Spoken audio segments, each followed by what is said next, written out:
मेरा ये channel subscribe करें और मेरे हर अपडेट आपको मिले इसके लिए बेल आइकन जरूर दबाइएगा। आप सभी को मेरी ढेर सारी शुभकामनाएं।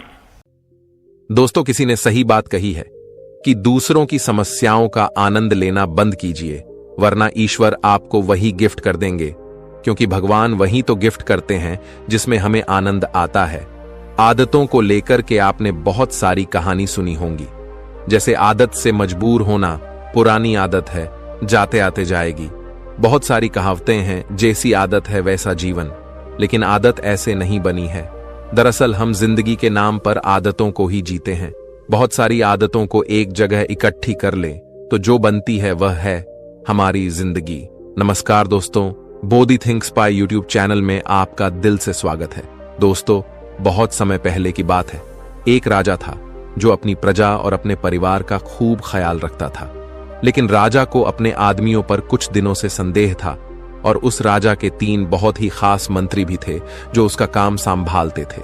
लेकिन कुछ दिनों से राजा के उन 3 मंत्रियों में से कोई एक मंत्री ऐसा मंत्री था जो राजा के पैसों में गड़बड़ी कर रहा था, और वह मंत्री अपने काम को भी ठीक से नहीं कर रहा था। अब राजा काफी दुविधा में था। राजा को यह समझ नहीं आ रहा था कि उन तीनों मंत्रियों में से कौन सा मंत्री बेईमान है और कौन सा मंत्री ईमानदार है। यह पता लगाने के लिए एक दिन राजा ने उन तीनों मंत्रियों को अपने पास बुलाया और कहा, देखो मंत्री जी, हमारा जन्मदिन आ रहा है, इसलिए आप तीनों को एक घने जंगल में जाना होगा और आप तीनों को एक एक बैग दे दिया जाएगा। उन तीनों को एक एक बैग दे दिया और उनसे कहा कि तुम तीनों को अलग अलग घने जंगल में छोड़ दिया जाएगा। उस जंगल में तुम लोगों को फल के पेड़ को ढूंढना है और अच्छे अच्छे और ताजा फल से इस ठेले को पूरा भर कर लाना है, और तुम तीनों के पास सिर्फ आज शाम तक का ही समय है। राजा के कहे अनुसार वो तीनों मंत्री को जंगल में छोड़ आए। उसके बाद वो तीनों मंत्री जंगल में आ गए। उसके बाद पहला मंत्री बहुत ईमानदार और मेहनती था, तो उसने राजा के लिए बहुत सारे अलग अलग और अच्छे और ताजा फल से अपने ठेले को पूरा भर लिया। लेकिन उसे यह सब करने के लिए बहुत मेहनत करनी पड़ी। उसने अपना काम पूरा कर लिया था, वह बहुत थक चुका था और उसने अपना काम ईमानदारी से भी किया था। अब दूसरा मंत्री जो था वह बहुत ही चालाक था।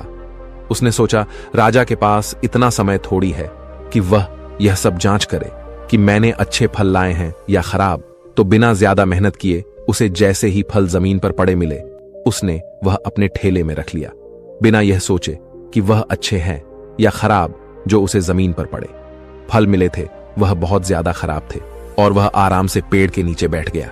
अब तीसरा मंत्री जो था वह बहुत ही ज्यादा बेईमान और आलसी था। उसने सोचा कि राजा सिर्फ ठेले की लंबाई और वजन ही देखेगा, यह नहीं देखेगा कि उस ढेले के अंदर क्या है और कितनी अच्छी और खराब चीजें हैं। तो उस तीसरे मंत्री ने बिना कुछ सोचे समझे अपने ठेले को सूखे पत्तों और कुछ छोटे छोटे पत्थरों से अपने ठेले को भर लिया और वह भी पेड़ के नीचे बैठ गया और शाम होने का इंतजार करने लगा। राजा के कहे मुताबिक समय समाप्त हो चुका था, शाम भी हो चुकी थी। अब वह तीनों मंत्री भी एक साथ अपने अपने ठेले के साथ राजा के महल में वापस आ गए। राजा ने देखा कि वह तीनों मंत्री जंगल से वापस आ गए हैं, तो राजा ने उन तीनों मंत्रियों के ठेले को खोलकर देखा नहीं कि उसके अंदर क्या क्या है, और उसने उन तीनों मंत्रियों को अलग अलग जेल में 1 महीने के लिए जेल में कैद कर दिया। राजा ने सिपाहियों को यह आदेश दिया कि इन तीनों को 1 महीने तक खाना नहीं दिया जाएगा और यह तीनों भी 1 महीने तक वही फल खाएंगे जो इन तीनों ने जंगल से अपने ठेले में भरकर लाए हैं। और उन तीनों मंत्री को राजा ने जेल में कैद कर दिया।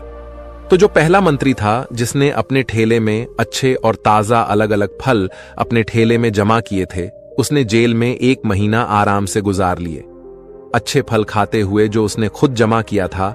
उसके बाद जो दूसरा मंत्री था जिसने बेकार और खराब फल अपने ठेले में रखे थे, उसे वही बेकार और खराब फल 1 महीने तक खाने पड़े और वह उस जेल में ज्यादा दिनों तक टिक नहीं पाया और बाद में वह खराब फल खाने की वजह से बीमार पड़ गया और उसकी तबीयत खराब हो गई।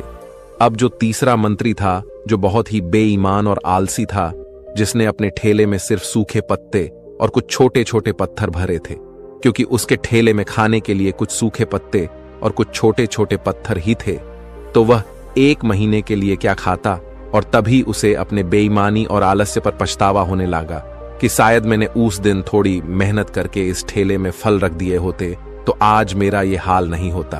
और वह बिना कुछ खाए वह मंत्री जेल में 2 दिन के बाद ही जेल के अंदर ही भूख के कारण मर गया। तो दोस्तों, इस कहानी से हमें यह सीख मिलती है कि हम जो आलस और बेईमानी करते हैं, बेईमानी मतलब अपने ही काम में अपना कुछ नहीं करना, अपना मन नहीं लगाना और खाली बैठे रहना, तो उससे आज तो हमें कोई फर्क नहीं पड़ता। आज तो हम अपने काम में आलस करके आराम कर लेते हैं, लेकिन कल भविष्य में कुछ दिन के बाद हमें उस पर पछतावा होता है। आपने बहुत से लोगों को यह कहते हुए सुना होगा कि काश उस समय पर मैं ऐसा कर लेता तो आज उस इंसान की जगह मैं होता, लेकिन उस समय पर उन लोगों ने आलस को अपनाया था, इसीलिए वह आज जहां के वही है। और जिसने मेहनत को अपनाया था वह इंसान अपनी मंजिल में आगे बढ़ गया। तो अपने काम के साथ बेईमानी और आलस्य बिल्कुल भी मत करो, उसके बाद तो हमें पछतावे के अलावा और कुछ भी नहीं मिलता। यह जो समय है ना, इसकी कीमत कोई नहीं लगा सकता है। हम लाखों रुपए देकर भी अपनी जिंदगी का 1 मिनट भी वापस नहीं ला सकते।